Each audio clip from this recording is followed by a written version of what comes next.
بسم الله الرحمن الرحيم. السلام عليكم ورحمة الله وبركاته. Waalaikumsalam warahmatullahi wabarakatuh. الحمد لله البر الجواد الذي جلت نعمه عن الإحصاء بالأعداد، المان باللطف والإرشاد، الهادي إلى سبيل الرشاد، الموفق للتفقه في الدين، من نطف به واختاره من العباد. أحمده أبلغ حمد وأكمله وأزكاه وأشمله، وأشهد أن لا إله إلا الله الواحد الغفار، وأشهد أن محمدا عبده ورسوله المصطفى المختار، صلى الله وسلم عليه وزاده فضلا وشرفا لديه.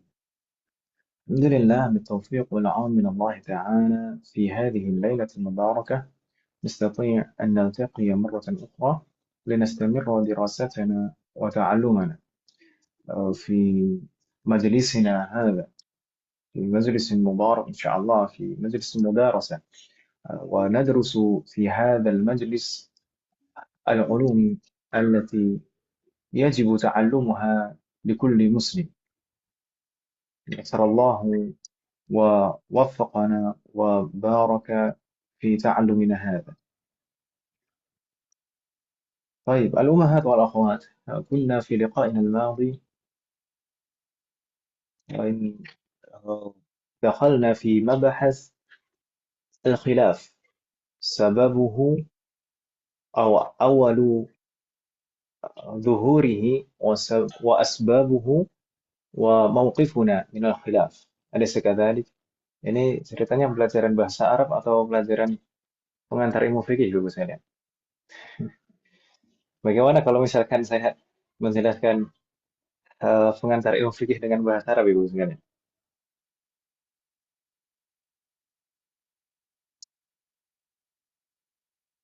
Wafaqanallah jami'an. Dahsyat Suara saya Ustaz. terdengar. Cuma saya sangat Ya, jelas saudara Ustaz. orang.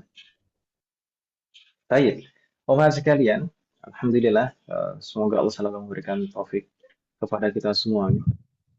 Di pertemuan yang lalu, kita sudah mulai membahas tentang perbedaan pendapat yang terjadi di antara para ulama. Kapan awal mula munculnya perbedaan pendapat, kemudian apa sebab-sebabnya, dan uh, apa yang harus kita lakukan terkait dengan perbedaan pendapat ini.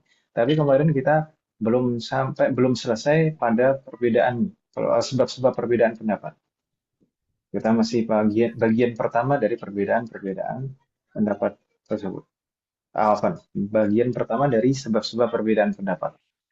Nah, kita belum melanjutkan ke bagian kedua dan juga mauqifuna, yaitu uh, apa yang harus kita lakukan terkait perbedaan pendapat tersebut.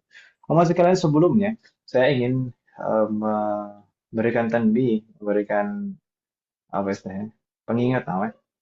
Uh, Terkadang dalam masalah perbedaan pendapat, sebagian ada yang menyebutnya dengan perselisihan, perselisihan pendapat. Para ulama berselisih. Uh, Mungkin lebih baik kita tidak menggunakan istilah itu. Maksudnya istilah berselisih. Karena konotasinya cenderung negatif. Kalau perselisihan itu kan konotasinya cenderung berbeda dan bermusuhan karena perbedaan itu. Ya kan Ibu ya? Maka eh, selayaknya kita menghindari istilah kita mengistilahkan para ulama berselisih. Tidak. Para ulama tidak pernah bermusuhan. Meskipun seperti apapun perbedaannya, mereka masih tetap bisa duduk bersama dan berdiskusi bersama, mendiskusikan uh, perbedaan-perbedaan itu. Dan mereka sangat bersahabat. Misalkan saja kita pelajari sebelum-sebelumnya, misalkan antara Imam Abu Hanifah, Imam Malik, Imam Syafi'i, dan Imam Ahmad. Apakah mereka saling bermusuhan? Jawabannya tidak. Bahkan mereka saling menghormati, saling menghargai. Bahkan hubungan di antara mereka ada yang hubungan guru dan murid. Seperti Imam Malik, itu adalah gurunya Imam Syafi'i. Meskipun dalam beberapa hal Imam Syafi'i berbeda pendapat dengan Imam Malik, tapi tetap Imam Syafi'i, Al-Imam Asy-Syafi'i tetap menghargai dan menghormati Imam Malik sebagai gurunya. Demikian juga Imam Ahmad misalkan. Imam Ahmad dalam beberapa hal juga berbeda dengan Imam Syafi'i misalkan. Tapi meskipun demikian, kita tahu Imam Ahmad dalam riwayat-riwayat uh, yang beliau tuturkan, Imam Ahmad itu menganggap Imam Syafi'i itu sangat apa istilahnya bisa dikatakan sangat mengagungkan Imam Syafi'i, sangat menghargai, bahkan lebih menghargai, melebihi menghargai dirinya sendiri. Bahkan suatu ketika pernah anaknya yaitu Abdullah, anaknya Imam Ahmad, itu sampai protes merasa kok ini ayahnya ini kok terlalu menghormati, terlalu mengagungkan, menghargai Imam Syafi'i. Wafaqanallah macam. Semoga Allah memberi taufik kepada kita semuanya. Begitu Ibu ya. Jadi jangan dibahasakan berselisih. Nah, para ulama tidak bermusuhan meskipun mereka berbeda pendapat. Wafaqanallah macam. Baik. Di pertemuan yang lalu kita sempat membahas kapan awal mula munculnya perbedaan pendapat. Dan kita sebutkan kemarin awal mula munculnya perbedaan pendapat dalam masalah fikih itu terjadi bahkan di masa sahabat dan bahkan saat Rasulullah masih hidup. Itu sudah muncul perbedaan pendapat di antara para sahabat. Dan Rasulullah tidak mencelanya. Rasulullah tidak mengingkarinya. Rasulullah mengatakan untuk yang salah satu dari mereka, Rasulullah mengatakan, asabta sunnah, kamu sesuai dengan sunnah. Dan satu yang lain, beliau mengatakan, laka ajran, kamu mendapatkan dua pahala. Maka eh, perbedaan pendapat itu hal yang wajar terjadi. Wafaqanallahu jami'an. Baik, berikutnya mahasiswa sekalian, kemarin kita juga membahas tentang sebab-sebab perbedaan pendapat dan kita kelompokkan sebab-sebab perbedaan pendapat ini menjadi dua kelompok utama. Ada perbedaan pendapat yang disebabkan karena perbedaan dalam keabsahan dalil. Apakah dalil ini bisa dijadikan dalil atau tidak? Uh, apakah dalil ini sahih atau tidak? Dan kelompok yang kedua, perbedaan dalam memahami dalil dan sisi pendalilannya. Untuk perbedaan kelompok perbedaan, untuk kelompok sebab perbedaan yang pertama, kemarin kita sebutkan yang utama ada tiga, yaitu belum sampainya dalil kepada seorang alim atau ulama, dan kemarin sempat kita contohkan di antaranya kisahnya Abu Bakar saat ditanya oleh seorang nenek tentang bagian warisannya nenek. Lalu Abu Bakar menjawab, oh, beliau tidak tahu, tidak mendapatkannya di dalam hadis, tidak juga mendapatkannya di dalam Al-Quran. Kemudian Abu Bakar bertanya kepada sahabat yang lain, baru mendapatkan jawaban. Kemudian sebab berikutnya kemarin adalah suatu dalil dianggap tidak sah, tidak sahih oleh seorang alim. Kemarin sempat kita berikan contoh seperti uh, dua hadis yaitu ayyuma ihabin dubigha faqad tahura, ayyuma ihabin dubigha faqad tahura. Ini menurut mayoritas ulama hadis ini sahih. Kemudian hadis yang kedua, alla tantafi'a bil maitati bi ihabin wala asabin. Yani hadis yang kedua ini menurut mayoritas ulama hadis ini lemah. Maka mayoritas ulama tidak mengambil pendapat, tidak mengamalkan hadis yang kedua, tapi lebih mengamalkan hadis yang pertama. Jadi kulit apapun, kulit hewan apapun, kalau misalkan di samak, kalau di samak maka jadi suci. Meskipun ada pengecualian. Nah, di sana ada pengecualian yaitu kulit uh, kulit kalb dan khinzir. Kulit kalb dan khinzir itu pengecualian. Subhanallah jami'an. Tapi berbeda dengan Imam Ahmad. Imam Ahmad sebaliknya menilai hadis yang pertama tadi tidak sahih atau ma'lul, ada aibnya. Sedangkan hadis yang kedua itu lebih sahih. Maka Imam Ahmad lebih mengamalkan hadis yang kedua, tidak mengamalkan hadis yang pertama. Jadi Imam Ahmad berpendapat tidak ada yang bisa dimanfaatkan dari bangkai. Jadi bangkai meskipun kulitnya disamak tetap tidak bisa suci. Itu menurut Imam Ahmad. Karena menurut beliau hadis yang kedua itu lebih sahih. Kemudian sebab yang ketiga kita sebutkan kemarin suatu dalil dianggap sahih tapi tidak bisa dijadikan hujjah. Maksudnya tidak bisa dijadikan dalil. Maksudnya suatu dalil dianggap sahih ini dari segi riwayat. Misalkan kemarin kita sebutkan qiraah ghair mutawatirah.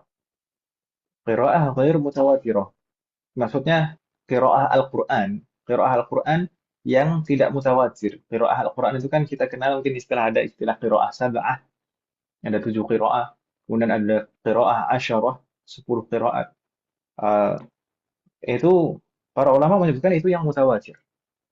Adapun yang lebih dari itu, di luar yang 10 itu qiraah ghair mutawatir. Mutawatir itu bagaimana sih? Mutawatir itu yang diriwayatkan oleh perawi yang jumlahnya sangat banyak sekali. Faqnallahu jami'an. Lawannya mutawatir itu adalah ahad. Dari riwayat, kalau riwayatnya ahad itu biasanya ya, perawinya itu tidak banyak. Dan bahkan terkadang bisa jadi dalam suatu masa perawinya hanya satu saja, satu orang saja. Itu disebut riwayatnya ahad. Dan na'am, qiraat di dalam Al-Quran itu ada qiraah yang mutawatirah dan ada qiraah yang ahad. Eh, Sebagian ulama, beberapa madhab, termasuk di dalamnya madhab Syafi'i dan madhab Hanbali, eh, berpendapat bahwasanya qiraah ahad itu bisa dijadikan dalil, meskipun tidak boleh dibaca di dalam sholat. Kalau dibaca di dalam sholat tidak sah, tapi bisa dijadikan dalil. Tapi menurut madhab Maliki, qiraah ghair mutawatirah, qiraah yang ahad, tidak mutawatir, itu tidak bisa dijadikan dalil. Meskipun sahih riwayatnya. Riwayatnya sahih tapi tidak bisa dijadikan dalil karena ahad. Karena Al-Quran itu menurut madhab Malikiyah, Al-Quran itu seharusnya Al-Quran itu tidak masuk akal kalau riwayatnya ahad.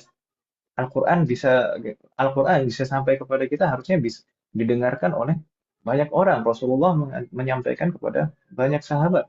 Kalau misalkan sampai terjadi riwayatnya ahad, maka ini mencurigakan, maka tidak dijadikan dalil. Ini menurut mazhab Maliki. Tapi kalau menurut mazhab yang lain, qiraah ahad itu bisa dijadikan dalil. Nah, ini kemarin prakteknya pada kafarah yamin, kafaratul yamin, yaitu pilihan yang terakhir adalah wasiyamu salasati ayyam. Di dalam ayat disebutkan wasiyamu salasati ayyam. Kalau seseorang mengingkari janji, maka di sana ada kafarahnya. Dan di sana ada pilihan-pilihan kafarahnya, memberi makan, memberi pakaian, atau memerdekakan budak. Yang terakhir, pilihan yang terakhir adalah puasa 3 hari. Di sana, kalau di dalam riwayat yang mutawatirah, hanya wasiyamu thalathati ayyam, sudah selesai, berhenti di situ. Tapi di dalam qiraahnya Ibnu Mas'ud ada tambahan mutatabi'ah. Wasiyamu thalathati ayyamin mutatabi'ah. Mutatabi'ah itu artinya berturut-turut. Jadi kalau menurut sebagian madhab, puasa 3 hari itu harus berturut-turut. Uh, Seperti madhab Hambali, madhab Syafi'i, puasanya berturut-turut. Tapi kalau di dalam madhab Maliki, tidak harus berturut-turut. Puasa kafarah yamin itu tadi. Karena sebab yang kita sebutkan tadi. Wafakanallahu jami'an.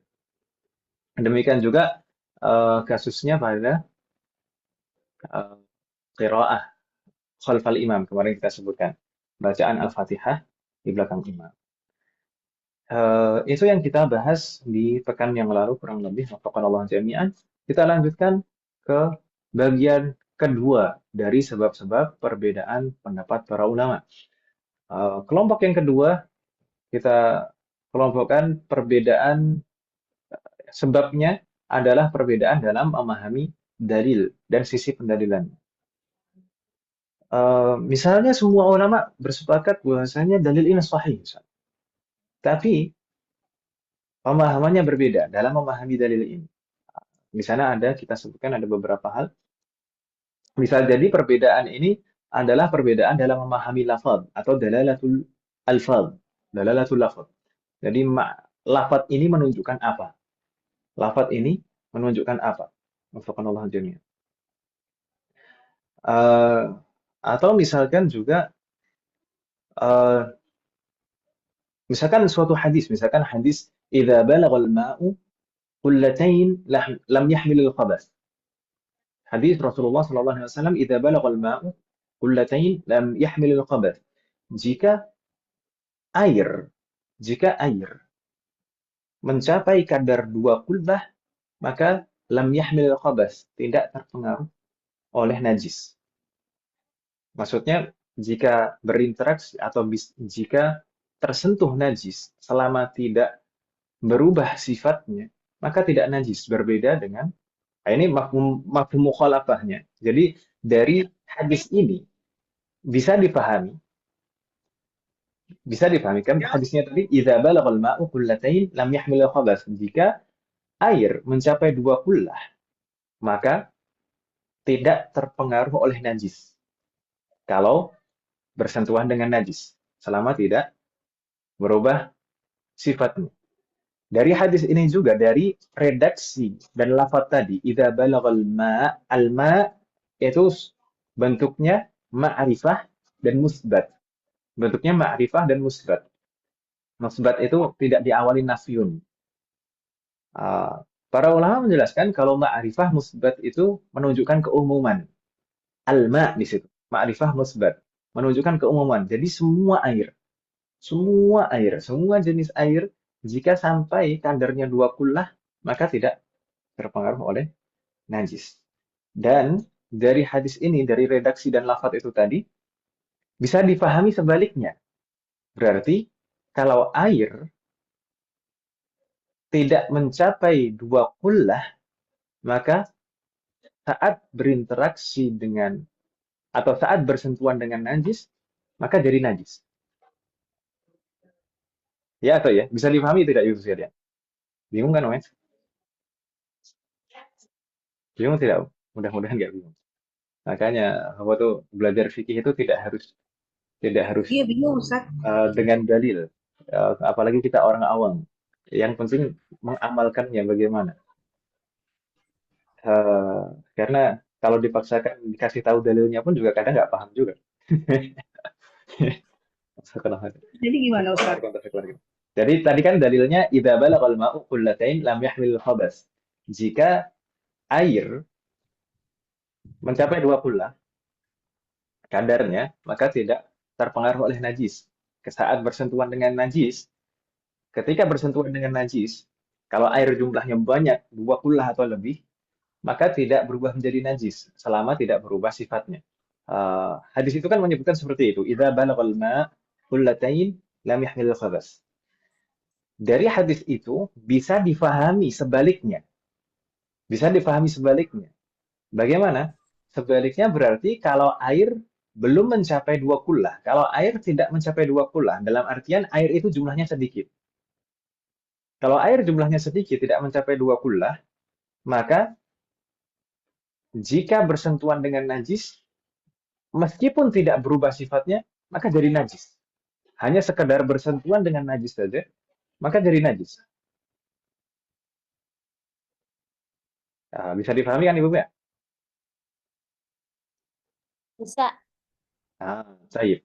Itu namanya mafhum mukhalafah.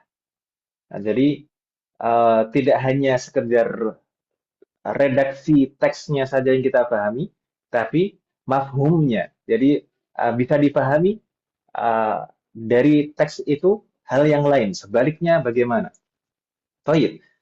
Para ulama atau jumhur ulama, kebanyakan ulama memahami bahwasanya ketika redaksi hadisnya tadi umum sifatnya, tadi idza balagal ma, al-ma tadi sifatnya umum, maka mafhum mukhalafahnya itu juga sifatnya umum. Mafhum mukhalafahnya Jadi yang kita pahami tadi, kalau air jumlahnya sedikit, saat bersentuhan dengan najis, maka langsung jadi najis. Nah, itu sifatnya umum kalau menurut mayoritas para ulama. Tapi menurut sebagian ulama, mafhum itu sifatnya tidak umum. Mafhum itu sifatnya tidak mencakup semua permasalahan. Seperti misalkan Ibnu Taimiyah itu mengatakan air sedikit itu tidak semua air yang sedikit itu serta-merta kalau bersentuhan dengan najis jadi najis. Tidak. Ibnu Taimiyah tidak sependapat dengan jumhur dalam masalah itu. Wafaqanallahu jami'an. Mudah-mudahan bisa dipahami Ibu sekalian. Ya, Ibu ya. Jadi kita pakai yang mana Ustaz? Jadi kita pakai yang mana? Tergantung mau ikuti madhabnya siapa. Tapi kalau madhabnya jumhur, 4 madhab, eh, air yang sedikit, air yang sedikit itu, atau misalkan jumhur dari Maliki, Syafi'i, dan Hanbali, yaitu air yang sedikit, yang tidak mencapai 2 kullah, hanya sekedar bersentuhan dengan najis, maka jadi najis. Meskipun tidak berubah sifatnya. Gitu ya. Ya udah ikut yang Meskipun, jumhur ya. meskipun tidak berubah sifatnya. Allah jami'an. Kalau madhab Hanafi itu tidak berhujjah dengan, tidak berdalil Ustaz, dengan tidak mafhum mukhalafah. Nah, ada berubah sifatnya maksudnya apa sih Ustaz? berubah Tidak sifat berubah air. sifatnya. Mungkin ibu-ibu sekalian ada yang pernah belajar fikih toharoh, dan di dalam fikih toharoh itu biasanya dibahas masalah air. Insya Allah nanti akan kita bahas juga insya Allah di kitab Sulam Taufik.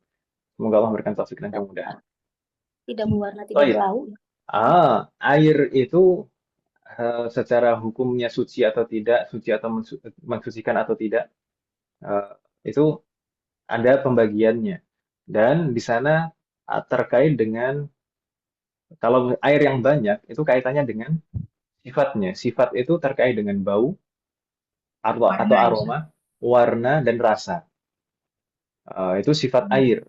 Ada aroma, warna Warna, dan rasa. rasa. Kalau misalkan air yang jumlahnya banyak, 2 kullah atau lebih, saat berinteraksi atau bersentuhan dengan najis, itu tidak najis kecuali kalau berubah salah satu sifatnya, baik aroma, warna, atau rasa. Tapi kalau air yang kurang dari 2 kullah, atau air yang jumlahnya sedikit, saat bersentuhan dengan najis, itu langsung jadi najis. Maksudnya mutanajis, jadi air bernajis. Tidak bisa digunakan untuk bersuci. Meskipun tidak berubah sifatnya sama sekali, baik aroma, warna maupun rasanya. Tapi kalau airnya sedikit, maka bersentuhan dengan najis, maka jadi najis. Jadi Ibu ya, menurut jumhur. Ya Ustaz. Barakallahu fiikum. Baik.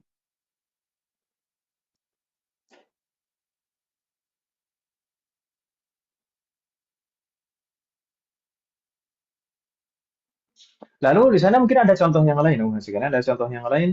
Apakah mafhum yang kita pahami dari hadis tadi itu bisa mengkhususkan dalil yang sifatnya lebih umum? Jadi begini, ada istilah mantuk, ada istilah mafhum. Mantuk itu lafat tekstualnya yang terlafatkan, termaktubkan di dalam dalil. Itu disebut mantuk. Sedangkan mafhum itu pemahaman, apa namanya, kesimpulan yang bisa diambil dari teks tadi. Itu disebut mafhum. Gitu ya, Bu ya? Ada mantuk, ada mafhum. Seperti tadi mantuk itu idza balaghal ma'u qullatain lam yahmilil khabath. Jika air, yasarallahu warana. Apa nampaknya nampaknya terputus koneksi barusan. Yasarallahu warana. Tadi sampai mana, Mahat?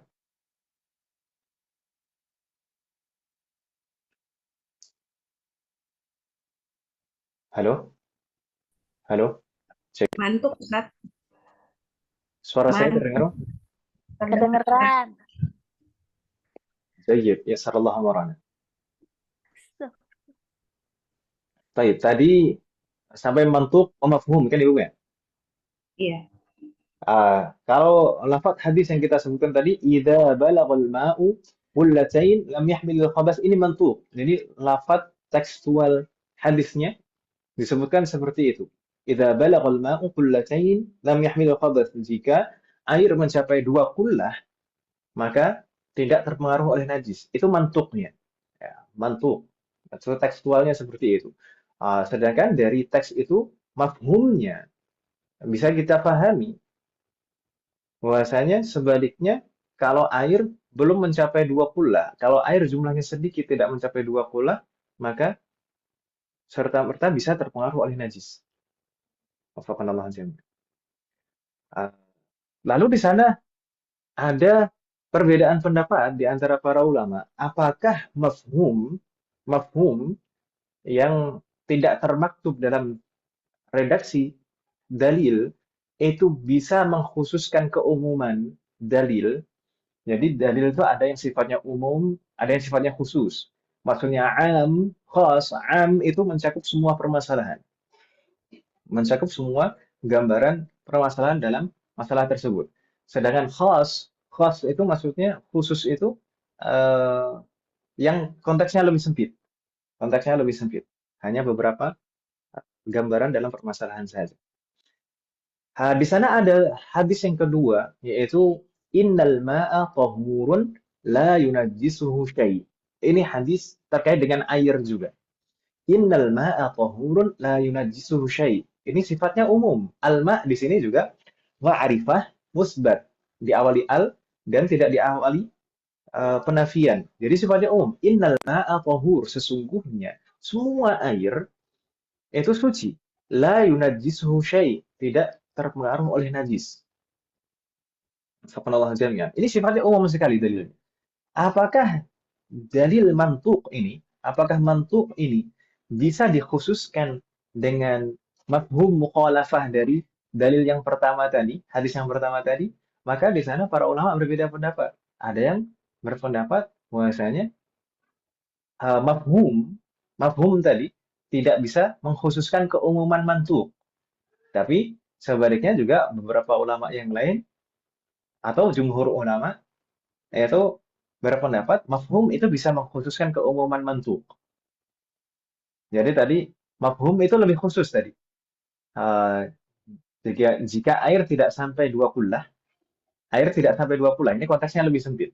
Kalau hadis tadi yang mantuknya semua air tidak bisa, semua air itu suci dan tidak terpengaruh oleh najis. Itu umum sekali dalilnya. Apakah bisa dikhususkan dengan mafhum, yaitu kalau air tidak mencapai dua kullah maka terpengaruh oleh najis? Menurut jumhur ulama, nah,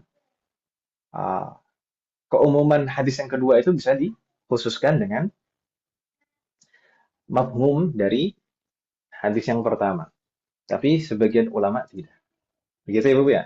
Itu contoh perbedaan pendapat yang disebabkan karena perbedaan dalam memahami lafaz dan dalalatul lafzi. Dan awaridnya terkait dengan am, khas, itu apakah apa namanya mafhum, mantuk, itu mafhum itu bisa mengkhususkan mantuk dan seterusnya. Mungkin ibu-ibu sekalian tidak terlalu betul-betul paham dengan contoh dan yang saya sebutkan tadi, tapi tidak masalah. Setidaknya kita tahu gambarannya. Nah, ini perbedaannya karena apa? Karena yang saya sebutkan tadi, istilah-istilah seperti istilah mantuk, mafhum, an, khas, ini adalah eh, pembahasan-pembahasan dalam usul fikih, kaidah-kaidah dalam memahami dalil. Jadi karena mungkin belum belajar menguasai kalian mungkin agak bingung. Ya Ibu ya? Tapi nggak masalah. Semoga tidak masalah. Nggak apa-apa Ibu ya? Hal min soal? Ada pertanyaan nih Muhammad?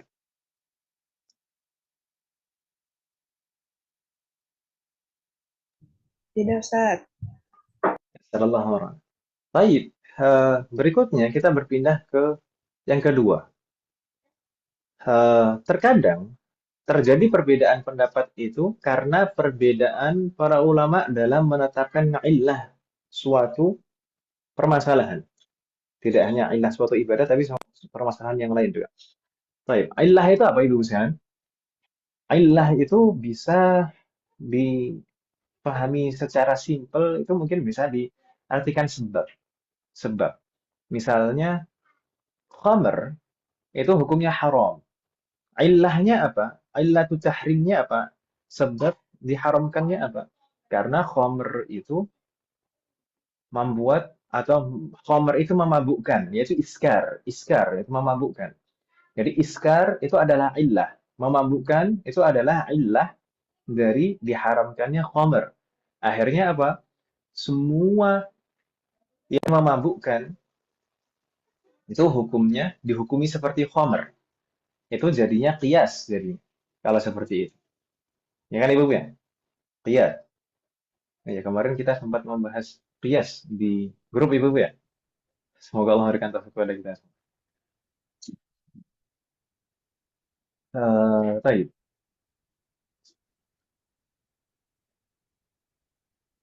Contoh perbedaan pendapat karena perbedaan dalam menetapkan illah itu apa? Misalnya terkait masalah riba. Semua ulama sepakat bahwasanya riba itu haram. Ya kan Ibu ya? Halo? Ya Ustadz, betul. Semua ulama sepakat bahwasanya semua riba itu haram. Ya, ya. Wa ahlallahu al-bai'a wa harrama riba. Allah menghalalkan perniagaan jual beli dan mengharamkan riba. Namun para ulama pada Suaranya putus-putus penerapan Ustadz. putus-putus, Om. Bismillahirrahmanirrahim. Enggak, Ustaz. Tidak terputus-putus. Kalau tidak semua yang putus-putus berarti bukan di saya masalahnya, Om. Bismillahirrahmanirrahim. Oh iya, iya betul Ustadz. Baik. Eh, di sana ada hadis Rasulullah Shallallahu Alaihi Wasallam bersabda, "Al-dhahabu bil-dhahab, wal-fiddatu bil-fiddah, wal-burru bil-birri, wal-sya'iru bil-sya'ir, wa-tamru bil-tamri, wal-milhu bil-milhi, mislan bi-mislin, sawa'an bisawa'in, yadan biyadin." Ya kan Ibu ya? Baik. Allah menyebutkan di situ ada barang-barang yang mengandung unsur riba, yaitu zahab pertama. Az-zahabu bil-zahab, emas. Kemudian fiddah. Fiddah itu perak. Kemudian yang berikutnya ada bur dan syair, itu adalah gandum dengan jenisnya masing-masing, bur dan syair. Kemudian tamr, kurma. Kemudian milh, garam. Baik. Untuk dua hal pertama yang disebutkan oleh Rasulullah, yaitu az-zahab wal fiddah, eh, mayoritas ulama menyebutkan ilahnya adalah as-samaniyah, an-nuqud. Bahwasanya itu adalah uang, ya, atau yang bisa digunakan sebagai uang pada saat itu. Az-zahab wal fiddah. Mayoritas berpendapat seperti itu. Namun untuk hal-hal yang disebutkan oleh Rasulullah berikutnya, di sana ada al-bur, asy-syair, at-tamr, dan al-milh. Para ulama berbeda pendapat dalam menetapkan illahnya. Apa illah dari ribanya barang-barang ini? Gandum, kemudian kurma, dan garam. Apa sebab ribanya? Dari sisi apa bisa dikelompokkan sebagai barang riba? Para ulama berbeda dalam menetapkan ilahnya. Sebagian ada yang mengatakan ilahnya itu at-ta'amu. Sudah, semuanya ini makanan. Makanan. Berarti ilahnya ini makanan. Karena ini makanan, maka tidak boleh terjadi riba di dalamnya. Harus mislan bimislin, sawaan bisawain, yadan biyadin. Kalau terjadi pertukaran jual beli. Tapi sebagian ulama berpendapat lain. Hal misalkan seperti al-bur, asy-syair, at-tamr, dan al-milh, ini ilahnya bukan at-ta'mu menurut ulama yang lain, tapi al-qut wal-iddikhar, al-iqtiyat wal-iddikhar. Yaitu ini adalah bahan makanan pokok yang bisa disimpan dalam jangka waktu lama. Gitu kan Ibu ya? Berbeda dalam di situ ilahnya. Sebagian mengatakan ini at-ta'am. Ini yang penting ini makanan. Sebagian yang lain, ini bukan semua makanan, tapi makanan pokok yang bisa disimpan dalam waktu yang lama. Tapi sebagian ulama yang lain juga berpendapat ilahnya bukan itu, tapi al-kail wal wazn. Setiap makanan yang bisa di eh, kail, apa namanya, ditakar dengan volume dan wazn yang bisa ditimbang. Setiap makanan yang bisa ditimbang dan ditakar, yang jual belinya dengan ukuran itu, bukan dengan ukuran satuan, bukan dengan ukuran bijian. Seperti itu. Wafaqanallahu jami'an. Dari perbedaan penetapan illah itu tadi, akhirnya para ulama berbeda juga dalam menentukan hal apa saja yang merupakan barang ribawi. Kalau ilahnya, yang pertama tadi berpendapat ilahnya ta'am atau makanan, yang penting makanan, maka berlaku untuk semua makanan. Semua makanan itu berlaku riba. Semua makanan itu berlaku riba.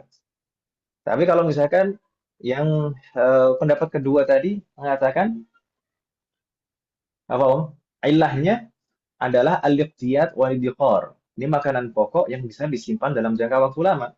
Maka hanya makanan yang bersifat itu saja, makanan pokok.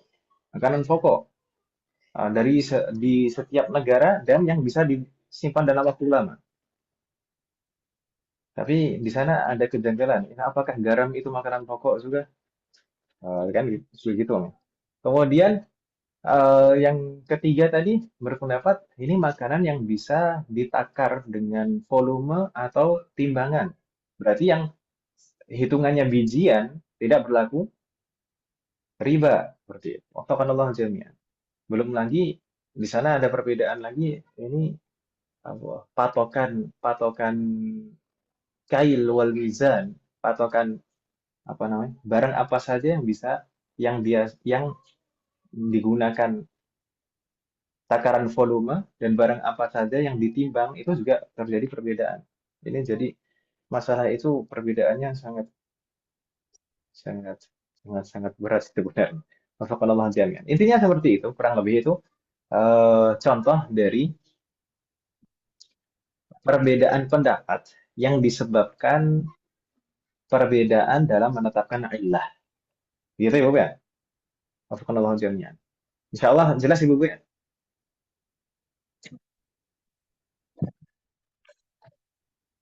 Halo? Ustadz. Wafakallahu jami'an. Kita lanjutkan. Kita lanjutkan mahasiswa kalian berikutnya yang ketiga, bisa jadi perbedaan pendapat para ulama itu disebabkan karena perbedaan dalam menerapkan kaidah usul.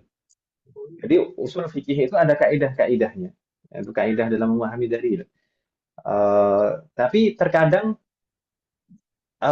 kaidahnya sama, tapi dalam menerapkannya berbeda. Ya, istilahnya kalau dalam usul fikih itu tahqiqul manat. Tahqiqul manat itu penerapan kaidah. Wafaqanallahu jami'an. Seperti kaidah tadi, misalkan tadi semua ulama bersepakat bahwasanya riba itu haram.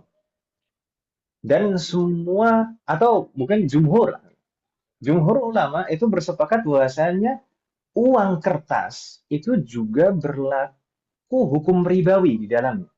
Itu ya, Bu ya. Sampai di sini bisa dipahami, ya? Semua bersepakat bahwasanya riba itu haram. Semua atau jumhur ulama bersepakat bahwasanya uang kertas itu berlaku hukum ribawi. Ini sudah kaidah. Uang kertas berlaku hukum ribawi. Karena tadi dikiaskan dengan al-dhahab wal fiddah. Al-dhahab wal fiddah tadi ilahnya adalah athamaniyah, setiap yang bisa digunakan untuk alat jual beli sebagai uang. Maka uang kertas digunakan sebagai alat jual beli, maka itu juga berlaku hukum riba. Baik, tapi pada prakteknya di sana ada kasus kontemporer, permasalahan kontemporer terkait masalah mengambil saldo, di bank. Baik, misalkan saya punya saldo di bank A, kemudian saya ingin mengambil dari ATM bank B dari bank yang berbeda. Para ulama berbeda. Para ulama berbeda, ada yang mengatakan itu tidak boleh, itu haram, itu terjadi riba di dalamnya. Namun jumhur mengatakan itu tidak masalah, tidak ada riba di dalamnya. Bagaimana bisa? Semuanya awalnya bersepakat, tapi dalam hal rinci seperti ini bisa berbeda. Nah, pendapat yang pertama tadi memahami bahwasanya mengambil saldo di bank yang berbeda itu berarti bank yang kedua itu berhutang. Bank yang kedua itu berhutang kepada bank yang pertama. Atau misalkan nasabahnya berhutang ke bank yang kedua dan nanti bank yang kedua akan minta bayaran dari bank pertama, dari saldonya. Dan di situ ada biaya administrasi, biaya tambahan. Biaya tambahan itu dinilai sebagai sebab ribanya. Karena hutang yang kalau dikembalikan harus dengan nominal yang lebih, itu riba. Ya kan Ibu ya? Hutang yang saat mengembalikannya harus dengan nominal yang lebih, itu riba. Uh, Maka ini pendapat yang pertama. Ini pendapat yang pertama. Itu dianggap sebagai hutang dan yang dibayar lebih dengan biaya tadi. Tapi jumhur ulama, mayoritas ulama tidak memandang seperti itu. Mayoritas ulama memandang ini bukan hutang, sama sekali bukan hutang. Pada hakikatnya orang atau nasabah yang mengambil atau menarik saldo itu tadi tidak hutang, tapi betul-betul menarik saldonya sendiri. Saldonya sendiri dari bank sendiri. Hanya saja di sana bank yang kedua itu membantu membantu untuk mentransfer, memindahkan saldo. Dan untuk memindahkan saldo itu butuh biaya administrasi. Jadi tambahan tadi sebagai biaya administrasi dalam memindahkan saldo. Afaqanallahu jami'an. Jadi itu perbedaan. Kalau secara kaidah semuanya sepakat bahwasanya riba itu haram. Dan di situ uang kertas itu berlaku hukum ribawi. Tapi pada prakteknya dalam hal rinci seperti itu berbeda pendapat dalam menerapkan kaidah. Afaqanallahu jami'an. Atau misal yang lain dalam masalah ibadah, misalkan semuanya, misalkan semua sepakat, para ulama semuanya sepakat bahwasanya sa'i itu dilakukan di antara Safa dan Marwah. Ya atau ya? Sa'i itu dilakukan di antara Bukit Safa dan Marwah. Tapi secara rinci, ketika sudah sampai di Bukit Safa dan di Bukit Marwah, ketika sampai di Safa dan Marwah, batasan rincinya itu para ulama berbeda. Para ulama berbeda pendapat. Ini batasannya sampai mananya? Jalurnya mananya? Itu para ulama berbeda. Wafaqanallahu jami'an. Gitu Ibu ya? Ya sallallahu Iya. alaihi. Atau mungkin begini. Contoh yang muasir. Contoh muasir. Para ulama semuanya sepakat bahwasanya khamr itu haram dan najis. Khamr itu haram dan najis. Maksudnya khamr ini adalah eh, zat cair yang memabukkan. Zat cair yang memabukkan. Karena kalau yang padat di sana ada perbedaan. Khamr, khamr itu haram dan najis. Itu sepakat para ulama. Tapi kasusnya dalam parfum yang mengandung alkohol, itu bagaimana? Apakah parfum yang mengandung alkohol itu boleh digunakan sedangkan di sana ada alkoholnya? Najis atau tidak? Maka para ulama berbeda pendapat di situ. Para ulama berbeda pendapat. Ada yang mengatakan tidak boleh karena alkohol itu khamr.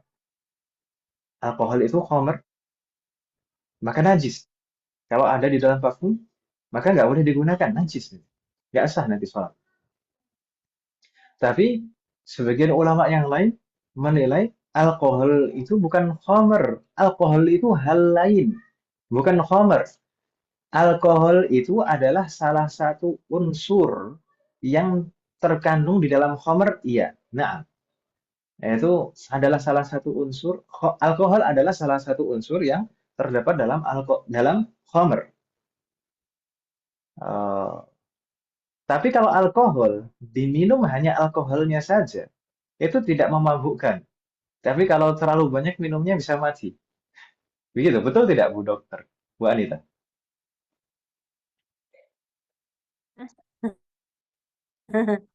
Kayaknya mau sedikit mau sama aja. Sebagian berpendapat seperti itu. Sebagian berpendapat seperti itu.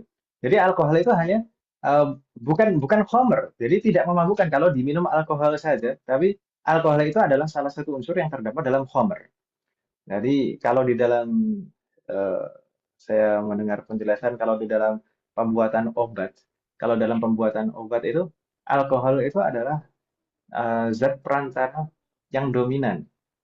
Kan ada beberapa bahan obat yang bisa dicampur dengan air, bisa menyatu dengan air. Tapi ada beberapa bahan obat yang lain tidak bisa dicampur dengan air, tidak bisa menyatu dengan air. Tapi ada yang lain misalkan ada beberapa bahan obat yang bisa dicampur dengan minyak. Tapi beberapa bahan yang lain tidak bisa dicampur dengan minyak. Namun alkohol, semua bahan obat itu bisa dicampur dengan alkohol, bisa menyatu dengan alkohol. Jadi alkohol itu sebenarnya adalah perantara yang menyatukan semua bahan, apa namanya, termasuk juga khamr, minuman keras itu. Nah, salah satu unsurnya adalah alkohol, tapi bukan hanya alkohol saja. Maka kalau para ulama yang memahami seperti itu menilai parfum yang mengandung alkohol tidak najis, boleh digunakan. Gitu ya, Bu ya. Wafaqanallahu jami'an. Atau contoh yang lain, yang muasir juga, yang kontemporer juga. Mushaf yang ada pada aplikasi Android atau Apple. Apakah, sebelumnya, empat madhab. Empat madhab itu berpendapat bahwasanya memegang mushaf itu harus dalam kondisi suci dari hadas kecil dan hadas besar. Harus wudhu dulu. Gitu ya, Bu ya? Menurut empat madhab. Baik, lalu bagaimana kalau mushafnya ini ada di aplikasi Android? Ah, di sana para ulama berbeda pendapat. Ini mushaf itu pengertian mushaf itu apa? Setiap yang tertulis di dalamnya Al-Quran dengan tujuan untuk dipelajari, dibaca dan dipelajari. Nah, itu sebagian mendefinisikan seperti itu. Itu definisi mushaf. Baik. Sebagian berpendapat harus dengan wudhu. Kalau membaca mushaf di dalam HP, memegang HP yang ada mushaf. Tapi sebagian tidak. Sebagian memandang, oh ini mushaf yang ada di aplikasi Android ini lebih mirip seperti hafalan yang ada di memori kepala kita. Orang yang hafal Al-Quran, itu memorinya ada di dalam kepala. Seperti juga eh, aplikasi mushaf itu tersimpan di memori. Bisa dikeluarkan, bisa disimpan. Seperti itu. Jadi kalau seperti itu, tidak harus dengan bersuci. Kalau seperti itu. Wafaqanallahu jami'an. Ala kulli hal, itu gambaran perbedaan pendapat para ulama beserta sebab-sebabnya. Begitu ya, Bu ya? Hal min soal wahid.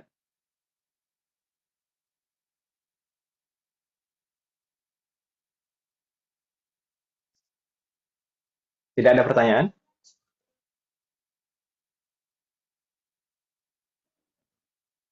La yujad Ustadz. Yujad. Baik.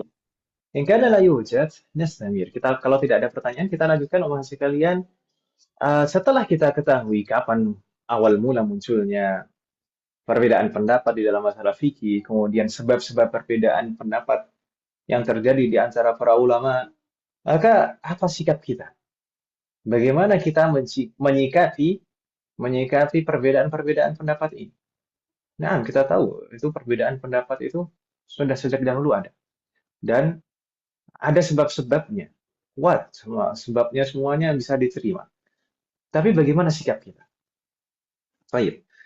Yang pertama, sikap yang harus kita ambil adalah kita tidak boleh menjadikan perbedaan pendapat sebagai alasan untuk memusuhi orang lain dan berpecah belah.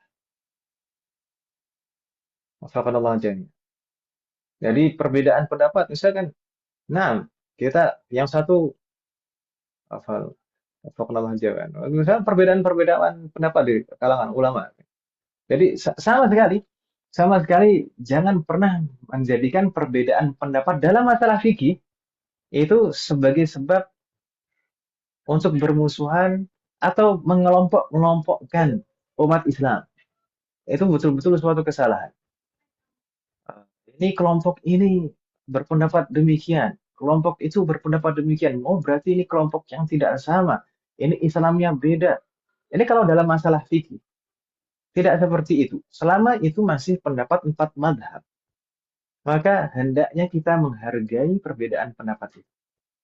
Begitu ya, Bu ya? Bahkan misalkan yang sering kita jumpai dulu itu masalah kunut misalnya. Kunut, ibu-ibu sekalian, kunut subuh maksudnya. Ya, ibu ya. Kunut subuh, nah, jumhur berpendapat kunut subuh itu masyru'. Kunut itu sesuatu yang disyariatkan dan hukumnya sunnah. Menurut madhab Hanafi, kunut itu sudah mansukh, sudah dihapus syariatnya. Jadi tidak disyariatkan lagi kunut subuh. Kemudian di sana ada ormas atau kelompok dakwah yang ada di antara kelompok dakwah yang mengambil pendapatnya jumhur misalkan uh, membaca kunut saat sholat subuh. Namun ada juga beberapa kelompok dakwah atau ormas yang berpendapat atau mengambil pendapatnya Abu Hanifah. Jadi kunut subuh itu sudah tidak disyariatkan lagi. Maka hendaknya perbedaan pendapat itu tidak dijadikan sebagai alasan untuk saling membenci, saling memusuhi. Sudah, yang kunut itu mengikuti pendapatnya jumhur, yang tidak kunut mengikuti pendapatnya Abu Hanifah. Sudah, ilmiah gitu. Dengan alasan dan dalilnya masing-masing. Begitu Ibu ya?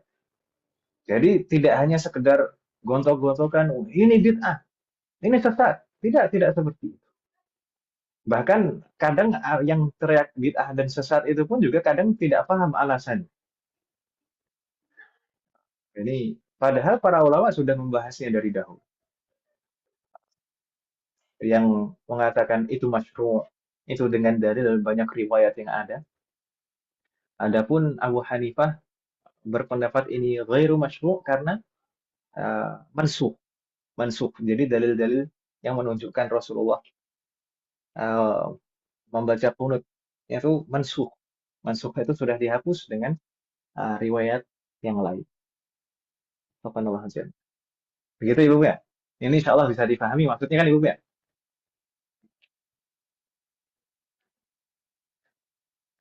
Dan mungkin ada suatu contoh kejadian. Misalkan kita kemarin menyebutkan contoh bahwasanya Imam Malik itu tidak berpendapat dengan khiyarul majlis. Dulu pernah terjadi ada yang mengatakan karena Imam Malik tidak berpendapat dengan khiyarul majlis, maka ada orang yang mengatakan orang Imam Malik ini harus yustatab wa illa yuqtal. Ini betul-betul perkataan yang salah, tidak bisa dibenarkan. Dia mengatakan karena Imam Malik tidak berpendapat dengan khiyarul majlis, ini Imam Malik harus dimintai pertobatannya. Kalau nggak mau bertobat, maka harus dibunuh. Ini betul-betul eh, tidak bisa dibenarkan. Semoga Allah berikan taufik pada kita semua. Begitu Ibu ya? Wadih banget. Halo. Iya, Ustadz. Baik. Berikutnya, wahai sekalian, berikutnya apa sikap yang harus kita ambil? Hendaknya kita selalu memberikan udzur kepada orang yang tidak sependapat dalam masalah ijtihadiyah. Maksudnya masalah ijtihadiyah ini dalam masalah fikih yang sifatnya ijtihadiyah. Eh, jadi jangan pernah menghakimi. Kalau misalkan ada yang berbeda pendapat, utamakan untuk memberikan uzur. Oh, mungkin beliau mengikuti pendapat ulama fulan. Atau mungkin ulama pendapat ini karena ulamanya belum sampai dalil pada. Meskipun kemarin kita sebutkan bahwasanya belum sampainya dalil itu jarang terjadi. Atau mungkin karena cara memahami sudut pandangnya yang berbeda, cara memahaminya yang berbeda. Saya mungkin pernah menyebutkan masalah sholat jamaah di masjid bagi laki-laki. Naam, kalau menurut mazhab Hambali itu wajib. Kalau menurut mazhab yang lain tidak. Kalau di dalam mazhab Syafi'i hukumnya fardu kifayah, fardu kifayah. Nah, jadi kalau sudah ada yang sholat di masjid, maka gugur kewajiban bagi yang lain. Dalam mazhab Maliki juga tidak wajib. Ada yang mengatakan fardu kifayah, ada yang mengatakan sunnah. Oh iya. Maka bahkan itu dengan dalil yang sama, dengan dalil yang sama, tapi sudut pandangnya yang berbeda, cara memahaminya yang berbeda. Yaitu ketika Rasulullah ingin membakar rumah seorang sahabat yang tidak pergi salat jamaah.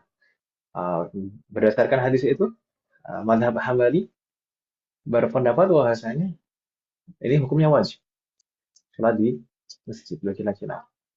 Tapi menurut mazhab yang lain tidak wajib karena dalil itu juga. Kenapa kok bisa tidak wajib dari dalil itu? Karena Rasulullah tidak jadi membakar. Nah, kalau memang benar-benar jadi membakar, maka baru itu wajib. Nafakanallah jannah. Dari Jadi, satu hadis bisa jadi berbeda pendapat juga, Ustaz. nah, bahkan dari satu hadis yang sama, itu bisa sudut pandangnya berbeda. Maka hendaknya kita harus selalu memberikan uzur. Gitu ya, Bu ya. Nafakanallah jannah. Terutama dalam masalah ijtihadiyah. Tapi terkadang para ulama juga membedakan antara masalah ijtihadiyah dan masalah yang betul-betul sudah terdapat nas, sudah terdapat uh, apa istilahnya nas itu? Dalil yang jelas, betul-betul dalil yang jelas, baik di dalam Al-Quran maupun hadis. Para ulama juga terkadang membedakan kedua masalah tersebut. Masalah ijtihadiyah dan masalah yang di dalamnya ada nas. Nasun sharih maksudnya, nas yang betul-betul jelas. Jadi terkadang kalau misalkan kejadian antara Abu Hanifah dan sahabat beliau yaitu Al Hasan Asy-Syaibani. Al Hasan Asy-Syaibani, Muhammad ibn Hasan Asy-Syaibani itu dikenal sebagai ulama hadis. Meskipun dua-duanya adalah ulama mazhab Hanafi dan sama-sama merumuskan mazhab Hanafi, tapi Abu Hanifah mungkin suatu ketika Abu Hanifah tidak mengetahui suatu dalil, suatu hadis. Ketika Muhammad bin Hasan Asy-Syaibani mengetahui hadis tersebut, maka Abu Hanifah rujuk dari pendapat, merevisi pendapat. Dan banyak sekali diriwayatkan dan diceritakan para ulama itu terkadang merevisi pendapatnya, rujuk dari pendapatnya. Astagfirullahaladzim. Mungkin kemarin di pertemuan yang lalu kita sebutkan masalah membaca Al-Fatihah di belakang imam, kan Ibu ya? Membaca Al-Fatihah di belakang imam. Kalau di dalam mazhab Syafi'i harus wajib dalam semua kondisi, dalam semua keadaan, sholat apapun, bagaimanapun. Berdasarkan hadis. Dan hadis ini betul-betul sharih, betul-betul jelas. Di situ sholatnya adalah sholat subuh dalam posisi jamaah. Jadi hadisnya jelas dan tidak ada rincian. Kalau misalkan ada mazhab yang lain yang merinci kalau misalkan sholatnya sholat jahriyah, maka bacaannya diwakili imam. Tidak, di situ sholatnya adalah sholat subuh. Di dalam hadis itu sholatnya adalah sholat subuh. Sholat subuh itu sholat jahriyah. Dan di situ Rasulullah tetap mengatakan, la taf'alu illa bi fatihatil kitab. Jangan lakukan, jangan membaca di belakang imam kecuali membaca Al-Fatihah. Li'annahu la sholata liman lam yaqra' biha. Karena tidak sah salat seseorang tanpa membaca Al-Fatihah. Itu dalilnya jelas. Sharih. Betul-betul istilahnya itu an-nas fi mahallin niza'. Dalil yang menjadi penengah dalam perbedaan pendapat. Tapi kalau misalkan ada dalil-dalil yang sifatnya multitafsir seperti tadi, maka tidak bisa, oh ini ada dalilnya, terus kemudian dipaksakan seperti itu tidak bisa. Bahkan tadi dalilnya sama juga, tapi sudut pandangnya berbeda. Wafaqanallahu a'lam. Baik, wafaqanallah. Nastamir berikutnya. Oh iya, mungkin bisa kita sebutkan di sini Mas sekalian sebagai tambahan faedah. Perbedaan pendapat Mas sekalian. Perbedaan pendapat itu ada yang mu'tabar, ada yang ghair mu'tabar. Maksudnya bagaimana? Perbedaan pendapat itu ada yang memang eh, di, diakui dan dianggap sebagai perbedaan pendapat. Perbedaan itu diakui sebagai pendapat yang baik dan itu boleh dilakukan, diamalkan. Namun ada juga perbedaan pendapat, bahkan dalam masalah fikih, ada juga perbedaan pendapat yang ghair mu'tabar, yang dibilang pendapat ini syadz, yaitu betul-betul nyeleneh gitu ya. Mungkin bahasa kita bisa kita artikan seperti itu. Ada perbedaan pendapat yang tidak diterima. Ada perbedaan pendapat yang diterima, ada perbedaan pendapat yang tidak diterima. Wafaqanallahu jami'an. Mungkin di antara contoh perbedaan pendapat yang tidak diterima itu mungkin akan banyak contoh-contohnya dari pendapatnya mazhab Zahiri. Kemarin juga sempat kita sebutkan di grup Ibu ya, diskusi di grup kemarin pendapatnya mazhab Zahiri. Mazhab Zahiri itu tidak menerima qiyas. Maka karena sebab mazhab Zahiri itu tidak menerima qiyas, sedangkan para ulama yang lain menerima qiyas, maka terjadi banyak perbedaan. Misalnya, contohnya, misalkan contoh. Di sana ada kaidah usul fikih yang menyebutkan bahwasanya al-amrul mutlaq la yaqtadil qada illa bi amrin jadid. Perintah, kalau ada dalil yang menyebutkan perintah, dan perintah ini mutlak, maksudnya mutlak ini tidak terkait dengan syarat atau sifat. Jadi perintahnya yang penting perintah gitu saja, tidak disertai syarat dan sifat-sifat tertentu. Maka perintah ini tidak menunjukkan kewajiban untuk mengqadha, kecuali ada perintah baru yang memerintahkan untuk mengqadha. Itu ya, Bu, ya? Itu kaidah usuliyah, kaidah usul fikih seperti itu. Baik. Lalu prakteknya bagaimana kaidah itu tadi? Misalkan perintah sholat.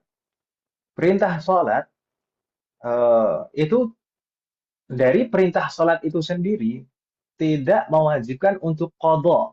Tapi qadha itu wajib karena perintah yang lain, dalil yang lain. Yaitu qauluhu sallallahu alaihi wasallam, "Man nama an salatin aw nasiyaha falyusalliha idza dzakaraha." Siapapun yang tertidur sehingga terlewat sholatnya atau lupa belum mengerjakan sholat, fal yusalliha idza dzakaraha, maka hendaknya dia segera sholat saat dia ingat. Gitu kan, Pak? Maka hendaknya dia menunaikan sholatnya saat dia ingat. Ini adalah dalil yang menunjukkan bahwasanya sholat itu wajib diqadha. Ya kan, Ibu ya? Jadi ada dalil kedua yang menunjukkan qadha itu wajib di situ.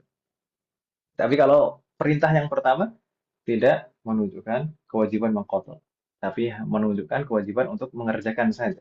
Sedangkan qadha itu dengan dalil yang lain. Baik. Lalu masalah tadi kan yang disebutkan di dalam dalil yang qadha tadi, man nama an sholatin aw nasiyaha, siapapun yang tertidur atau terlupa. Maka itu meninggalkan karena udzur, ya kan Ibu ya? Ya, saya. Halo. Ya, Ustaz. Nah, kalau seseorang meninggalkan sholat karena udzur, maka wajib mengqadha'nya. Lalu bagaimana dengan orang yang meninggalkan sholat tanpa udzur? Orang yang meninggalkan sholat dengan sengaja tanpa udzur, apakah wajib mengqadha' sholat juga? Jawabannya iya. Berdasarkan apa? Berdasarkan qiyas. Qiyas aulawi. Kalau misalnya orang yang meninggalkan sholat karena uzur saja wajib mengqadha, apalagi yang meninggalkan sholat tanpa uzur. Ya atau ya? Iya. Ya. Tapi karena mazhab zahiri tidak menerima qiyas, tidak menggunakan qiyas, maka mereka berpendapat orang yang meninggalkan sholat tanpa uzur itu tidak wajib mengqadha. Maka Ini tentang ini pendapat yang nyeleneh kan itu juga. Ya atau ya? orang Pendapat yang syadz. Dan hendaknya pendapat yang syadz seperti itu tidak diikuti. Ada yang wahad? Halo? Bingung orang yang tidak? meninggalkan sholat tanpa uzur maka tidak apa tadi Ustaz? Tidak wajib mengqadha menurut mazhab zahiri. Hmm. Iya nyeleneh betul nyeleneh. Bagaimana? Nyeleneh ya Ustaz ya? Itu Sebenarnya pendapat zahiri. Kalau menurut empat mazhab semuanya wajib mengqadha. Empat mazhab Iya. mengatakan semuanya wajib mengqadha. Tapi mazhab zahiri mengatakan tidak wajib mengqadha kalau tanpa uzur. Yang ada uzur saja yang wajib mengqadha. Karena mazhab zahiri tidak menggunakan qiyas tadi. Tidak menggunakan qiyas. Dan uh, ya itu tidak diterima perbedaan pendapat itu. Iya Ustaz. Gitu kan Ibu ya? Perbedaan pendapat seperti itu tidak diterima. Makanya saya sebutkan kemarin mazhab zahiri itu para ulama mewanti-wanti. Jadi jangan sampai orang awam dan penuntut ilmu yang baru belajar itu membaca atau mempelajari kitab-kitab mazhab zahiri. Maka bisa Iya. jadi pendapatnya nyeleneh semuanya. Kan gitu Ibu ya? Semoga Allah memberikan taufik kepada kita semua. Yang tapi kalau gampangin udah gitu ya Ustaz belajar ya? boleh. Kalau udah belajar. Bagaimana? Kalau udah belajar Ngegampangin ya Kalau Ustaz boleh. ya? kalau belajarnya udah banyak loh. Oh, ngono. Kalau Tapi belajarnya udah banyak, maksudnya tahu permasalahan-permasalahannya, ini duduk perkaranya seperti apa, kan? Gitu kan? Uh, itu nggak masalah kalau misalkan karena tetap para ulama meskipun mewanti-wanti seperti itu, tetap menghargai Daud Al-Zahiri dan Ibnu Hazm Al-Zahiri itu sebagai ulama, gitu ya. Karena ini Tadi ya Ustaz ya, bukan Dohiri bukan itu bukan nyeleneh ya meremehkan. Ustaz ya? Zahiri itu bukan tadi berpendapat seperti itu bukan karena meremehkan, tapi karena usul madhabnya tidak menerima qiyas. Sedangkan hmm, mayoritas ulama menggunakan qiyas dalam dalilnya. Gitu kan Ibu Ben? Ustadz kias itu apa Ustadz lu? Qiyas itu sudah jadi bahasa Indonesia kalau tidak salah ya. yes, Mengkiaskan. yes. Ya, Mencontoh. seperti data seperti tadi ya, prakteknya misalkan Homer, Homer itu haram, ya tuh ya. Iya. Iya. Homer, Homer itu dulu itu wujudnya itu air perasan anggur atau air perasan kurma yang ditutup dan disimpan, ditutup rapat dan disimpan dalam waktu lama. Itu Homer. Betul ya? Iya. Homer itu hukumnya haram, jelas. Baik. Lalu para ulama eh, berusaha untuk memahami ilahnya. Sebabnya apa? Sebab diharamkannya apa? Para ulama memahami sebab diharamkannya adalah karena Homer itu memabukkan, menghilangkan akal. Maka jadinya diharamkan. Maka dari situ para ulama mengkiaskan semua hal yang memabukkan maka dihukumi sebagai khomer. Gitu ya, Bu ya. Jadi semua hal yang memabukkan itu dikiaskan kepada khomer. Wadih Muhammad? Oh, disamain gitu kayak Ustadz ya, diserupakan Ya, gitu ya Ustadz ya. disamakan, diserupakan. Kurang lebih seperti itu.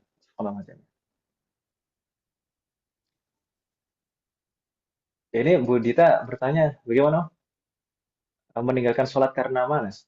Ya, tadi menurut jumhur ulama, menurut mayoritas ulama, menurut empat madhab sudah. Kalau menurut empat madhab jangan diselisih. Menurut empat madhab, semua orang yang meninggalkan sholat, mau karena sebab apapun, karena udzur atau tanpa udzur, semuanya harus mengqadha. Gitu ya. Adapun madhab zahiri tadi adalah madhab yang syad. Pendapat yang syad, yang nyeleneh, yang tidak boleh diikuti. Misalkan orang yang meninggalkan sholat tanpa udzur, bagaimana? Orang yang meninggalkan sholat tanpa udzur, nggak wajib mengqadha. Itu menurut mazhab Zahiri, dan itu jangan diikuti, itu pendapat yang nyeleneh. Gitu ya, Bapak ya. Jadi tidak semua perbedaan pendapat, tidak semua perbedaan pendapat itu bisa diambil. Iya. Astagfirullahaladzim. Maksudnya itu Ustaz, kan ada kadang orang memang ada yang memang nggak pernah sholat karena dia males aja gitu. Tapi terus dia misalkan dia sadar tuh, oh dapat hidayah gitu lah ya. Dia sadar, terus nah itu maksud saya itu berarti dia wajib mengkodok itu ya, sholat yang Nah, ditinggalkan. mengkodok. Wajib Oh mengkodok. iya. Ketika udah sadar. Ketika sudah sadar. Sebelumnya kan nggak sadar. Oh, itu Belum dapat hidayah Ustaz. Belum itu dapat taufik. Yang orang lupa saja harus mengkodok itu kan ya. Apalagi yang sengaja itu kan. Ustaz, tapi kok kenapa ulama menghormati pendapat ulama Zohiri ini padahal dia sesat Ustaz? Kalau orang Bukan sesat kan sesat. jangan Bukan sesat. Masih dianggap sebagai ahlu sunnah. Karena pada prosesnya itu sebenarnya siapa seperti Ibn Hazm al-Zahiri itu pada awal-awalnya itu belajar madhab. Beliau awalnya itu belajar madhab Maliki, belajar madhab Syafi'i. Makanya banyak juga kaidah-kaidah usulnya itu mirip seperti kaidah usulnya madhab Syafi'i. Tapi pada prosesnya beliau beristihad sendiri. Setelah beliau banyak belajar, kemudian beliau beristihad sendiri. Dan namanya orang beristihad, namanya ulama beristihad, seperti sabda Rasulullah, "Man istahada fa asaba falahu ajran, wa man akhta wa in akhta'a falahu ajr." Kalau seseorang beristihad, seorang ulama beristihad dan benar dalam istihadnya maka dapat 2 pahala. Dan kalau salah dalam istihadnya maka dapat 1 pahala. Tidak disesatkan, tidak disalahkan, tidak dibid'ahkan. Gitu, Mas. Tetap dihargai sebagai ulama. Gitu, Mas. Wadah, Mas. serem juga ya Ustaz ya kalau orang mungkin udah pinter gitu kan sampai belajar semua mazhab tapi dia punya ijtihad sendiri tapi merasa gitu nggak sih Ustaz? Makanya, Ada takabur makanya gitu umat nggak sih? sekalian, makanya para ulama itu betul-betul mewanti-wanti masalah istihad itu bukan masalah yang sepele, bukan masalah yang ringan, bukan masalah yang mudah. Bahkan sebagian ulama itu sudah menutup pintu istihad. Zaman sekarang sudah tidak ada yang bisa beristihad. Sebagian ulama bahkan mengatakan seperti itu. Tapi Jadi kalau ulama karena MUI pada berijtihad Ustaz. yang Setahu fatwa itu fatwa MUI Ustaz kan itu ijtihad ulama katanya. Ya, betul. Tapi itu kan saya tadi mengatakan sebagian ulama menutup pintu istihad. Sebagian yang lain masih membolehkan istihad. Tapi dengan ketentuan yang sangat ketat, Om. Dengan ketentuan yang sangat sulit. Ijtihad itu. Syarat-syarat ijtihad itu sangat sulit sekali. Wafaqanallahu jami'. Begitu Ibu ya. Makanya kebanyakan ijtihad di zaman sekarang itu kebanyakan ijtihad jama'i. Ijtihad yang bareng-bareng. Nggak ada yang berani ijtihad sendiri. Itu kalau berilmu itu biasanya lebih takut, lebih berhati-hati. Nggak asal bilang menurut saya. Gitu ya, Bu ya. Karena ijtihad itu Berarti perkara yang lebih kuat ya Ustaz. sakral. Nah, Ustaz Afwan, berarti kalau kalau ijtihad ijtihadnya jama'i. bersama, Nah, kalau istihadnya bersama-sama seperti itu, harapannya lebih meminimalisir kesalahan. Kan seperti itu, Mas. lebih kuat ya Ustaz ya Dan dalilnya gitu Nah, istilahnya. dan kan berbeda ya, memikirkan masalah, satu orang memikirkan masalah dan banyak orang membahas suatu masalah kan berbeda. Jadi Heeh, wawasannya lebih luas, lebih banyak, iya. pertimbangannya lebih banyak, kan itu seperti itu. Kayak hadis mutawatir ya Ustaz ya, lebih kuat ya Ustaz ya pendapatnya gitu kan. Allah jamin. Nah, bisa dijadikan seperti itu. Semoga Allah memberikan taufik kepada kita semua. Amin, amin. Itu tadi terkait ini tambahan, tidak tertulis di sana tapi tambahan. Jadi eh, perbedaan pendapat itu ada yang mu'tabar, ada yang ghairu mu'tabar, ada yang bisa diterima, ada yang tidak bisa diterima. Kita juga harus memahami. Dan ya yang paling aman ya ngikuti mazhab yang paling aman supaya tidak keluar dari 4 mazhab kan gitu. Mas. Biar nggak apa namanya mampir-mampir di pendapat-pendapat yang nyeleneh seperti itu. Wallahu a'lam. Baik, dan juga mungkin tambahan juga Mas sekalian, tambahan juga bahwasanya perbedaan pendapat itu tidak bisa dijadikan alasan bahwasanya suatu permasalahan itu boleh hukumnya, mubah hukumnya. Karena terkadang, umat sekalian, sebagian orang itu mentang-mentang ada perbedaan pendapat, maka dia menilai suatu hal ini boleh. Oh, kan khilaf, kan para ulama berbeda, berarti boleh. Bukan seperti itu. Pendudukan permasalahan bukan seperti itu. Ijma, kalau kesepakatan para ulama, iya kesepakatan para ulama itu dalil. Kalau semua ulama bersepakat ijma dalam suatu permasalahan, maka ijma itu tidak boleh diselisih, tidak boleh dilanggar. Itu suatu dalil di antara dalil-dalil dalam masalah fikih. Itu ijma. Tapi kalau khilaf, perbedaan pendapat itu bukan dalil. Perbedaan pendapat itu bukan dalil akan kebolehannya sesuatu. Jadi kalau misalkan ada orang yang seperti itu tadi, maka itu tidak bisa dibenarkan. Wah, ini mentang-mentang ada para ulama berbeda pendapat berarti boleh. Tidak seperti itu cara memahami. Begitu ya, bukan? Wafakallahu jami'an. Kadang seseorang itu antara terlalu ke kanan atau terlalu ke kiri. Yang benar itu pertengahan kan itu ya, bukan? Tadi misalkan ada yang udah dibilangin. Ini para ulama ini semuanya sepakat, semuanya ijma dalam masalah ini. Terus dia jawab, enggak, dalil itu harus Al-Quran atau hadis. Nas atau teks di dalam Al-Quran atau hadis. Mau perkara ijma terserah. Yang penting kalau nggak ada teks dalam Al-Quran atau hadis, maka ini nggak benar. Ya, akhi, ini ijma. Ijma itu tidak boleh diselisihi. Semua ulama sudah sepakat. Antum mau nyeleneh sendiri. Nggak bisa seperti itu. Ini terlalu ke kanan. Ya. Ini terlalu memaksakan. Semuanya harus ada teks Al-Quran dan hadis. Nah, sedangkan yang lain tadi terlalu ke kiri. Ketika dibilang, ya akhi, ini sudah ada nasnya. Ini sudah ada dalilnya di dalam Al-Quran dan hadis. Kemudian dia mengatakan, oh, nah, ini nggak masalah. Ini masalah khilaf. Ini masalah perbedaan yang para ulama berbeda pendapat di dalamnya. Maka boleh-boleh aja. Tidak bisa seperti itu. Ini terlalu ke kiri. Jadi yang benar ya pertengahan. Kan gitu ya, bukan?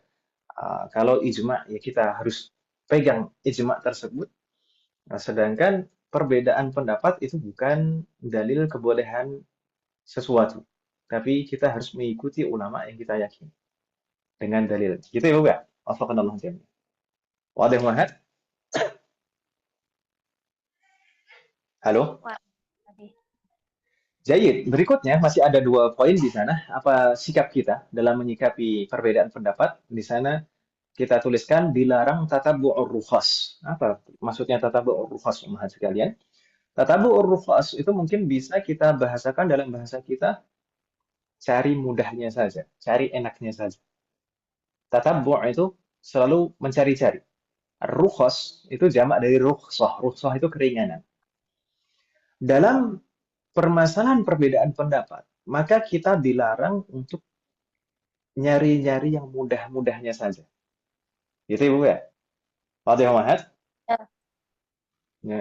Jadi misalkan ini kita cari-cari perbedaan pendapat. Ini pendapat ulama fulan demikian, ulama fulan demikian, ulama fulan demikian. Setelah diperbandingkan, oh kita amalkan yang paling mudah saja. Yang menurut kita paling mudah. Padahal kita bisa mengamalkan yang lain. Kan gitu. Misalkan atau kasusnya yang lebih detail lagi, misalkan ketika seseorang meminta fatwa. Ketika seseorang meminta fatwa, kemudian mendatangi ulama fulan, bertanya kepada ulama A, itu diberikan fatwa, lalu fatwa ini menurut dia agak memberatkan. Tapi dia sudah mendapatkan solusi dan fatwa seharusnya dari permasalahannya. Kemudian dia merasa, wah ini harus cari fatwa yang lain, yang lebih ringan. Kemudian mendatangi ulama yang B, dapat fatwa yang lain, tapi masih berat. Sampai mendapati fatwa yang ringan bagi dia. Baru diamalkan. Ini tatabu'ur rukhas juga namanya. Tatabu'ur rukhas. Itu cari ringan-ringannya saja, cari enak-enaknya saja. Meskipun padahal tadi yang minta fatwa tadi sebenarnya bisa mengamalkan yang pertama. Fatwa yang pertama dia bisa dan sanggup mengamalkannya. Tapi dia cari yang lebih enak, lebih mudah. Dan ini lebih berbahaya lagi mahasiswa kalian kalau misalkan digabungkan dengan talfiq yang madmum. Apalagi ini mahasiswa. Talfiq itu ada yang dilarang, ada yang diperbolehkan. Talfiq yang dilarang itu bentuknya mencampur adukan pendapat di antara pendapat-pendapat para ulama dalam satu permasalahan yang sama. Itu talfiq yang tidak boleh. Kalau talfiq yang diperbolehkan itu pindah madhab dalam masalah yang berbeda. Misalkan sholatnya ikut madhab Syafi'i, puasanya ikut madhab Hambali, itu nggak masalah. Itu ya, Bu, ya? Oh, Itu talfiq juga. Kalau itu talfiq yang diperbolehkan, kalau permasalahannya berbeda nggak masalah. Tapi talfiq yang tidak boleh itu dalam suatu permasalahan yang sama. Mencampur adukkan pendapat dalam suatu permasalahan yang sama. Begitu ya, Bu, ya? iya. Kalau misalkan digabungkan tatabu'ur rukhas dengan talfiq yang terlarang, talfiq yang tidak boleh, itu lebih kacau lagi. Dan bahkan bisa menjerumuskan seseorang dalam kekufuran. Contoh mungkin dalam masalah nikah, ini sering disebutkan oleh para ulama, dijadikan contoh sebagai tatabu'ur rukhas dan talfiq yang madmum. Dalam masalah nikah, di dalam mazhab Hanafi itu tidak disyaratkan adanya wali. Ya, meskipun ada rinciannya di dalam mazhab Hanafi, ada ketentuannya.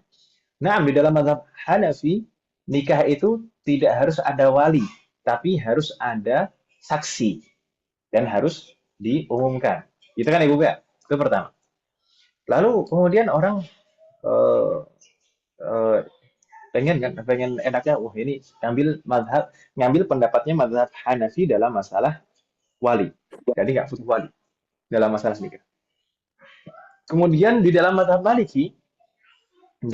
Maliki itu tidak harus ada saksi.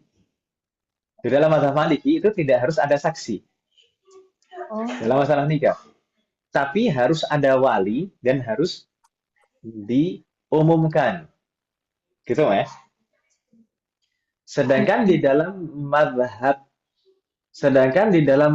Hambali, di dalam mazhab Hambali itu tidak harus diumumkan, tapi harus ada wali dan harus ada saksi. Kalau misalkan kita gabungkan pendapat-pendapat itu dan kita ambil enaknya saja, kita ambil mazhab Hanafi tidak pakai wali, mazhab Maliki tidak pakai saksi, kemudian mazhab Hambali tidak diumumkan. Sudah, ini zina, bukan nikah ya tuh ya. gila. Iya, jadi Syiah ya, Ustaz ya. Itu yang kayak di pesantren itu ya Ustadz ya. Iya, nikah mut'ah, Ustaz. Nikah mut'ah tuh tidak ada Syiah. tidak ada ulama manapun yang membolehkan seperti itu. Dan tidak ada ulama manapun yang membolehkan seperti itu. Gambarannya tatabu'ur rukhas digabungkan dengan talfiq yang terlarang seperti itu. Wafaqanallahu jami'an. Begitu ya, bukan? Orang Semoga Syiah, memberikan taufik Ustaz, kepada kita. nikah mut'ah, Ustaz. Nikah mut'ah itu orang Syiah, Ustaz. Nggak tahu ya, nikah mut'ahnya prakteknya mut'ah Syiah zaman sekarang itu seperti apa.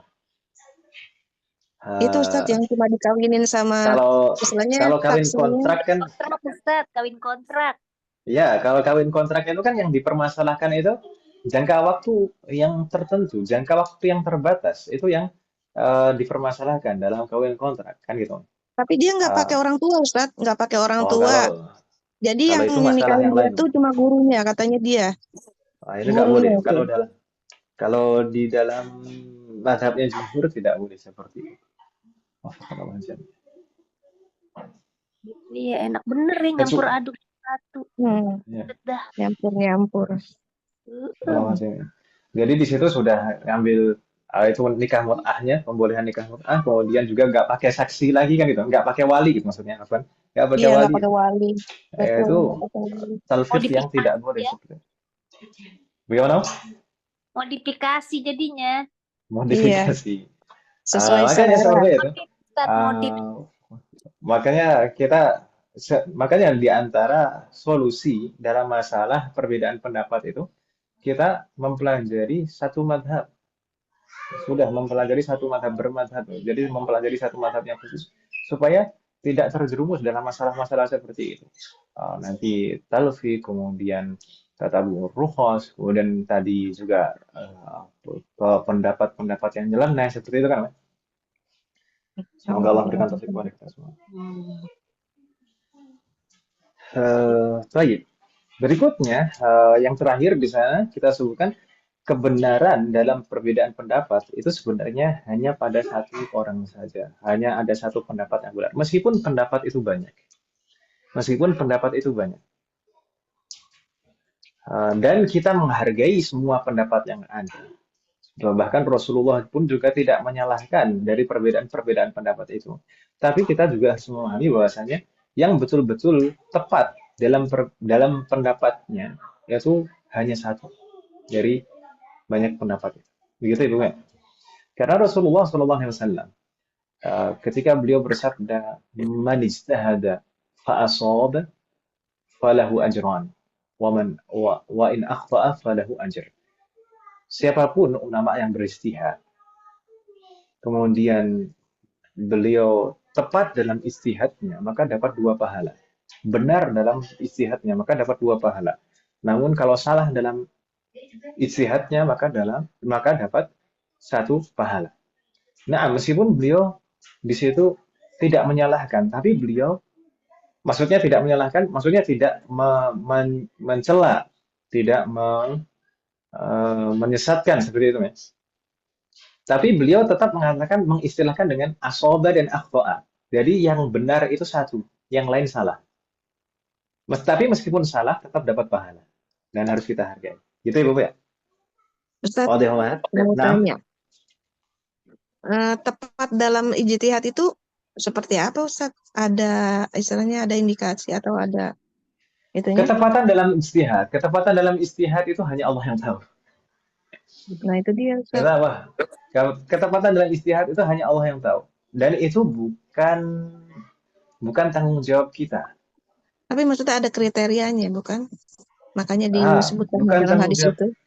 Bukan tanggung jawab kita untuk betul-betul memastikan ketepatan itu pada siapa. Karena itu betul-betul murni, hanya Allah yang tahu. Gitu ya? Wafaqqanallahu jami'an. Ya, kewajiban kita, kalau kewajiban mustahid itu memang beristihad.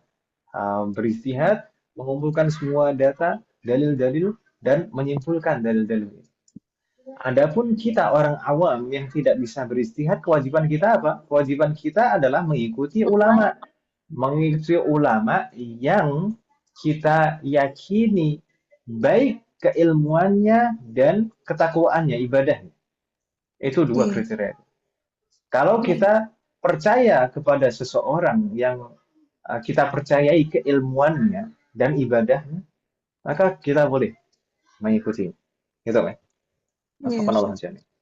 Lah, itu Ustadz, kita ngikut misalnya mau mazhab kan 4-4-nya bener dong, itu ulama-ulamanya kan. Kalau ulamanya benar, tapi ketika terjadi perbedaan pendapat, tidak dikatakan semuanya betul-betul tepat ijtihadnya, tidak.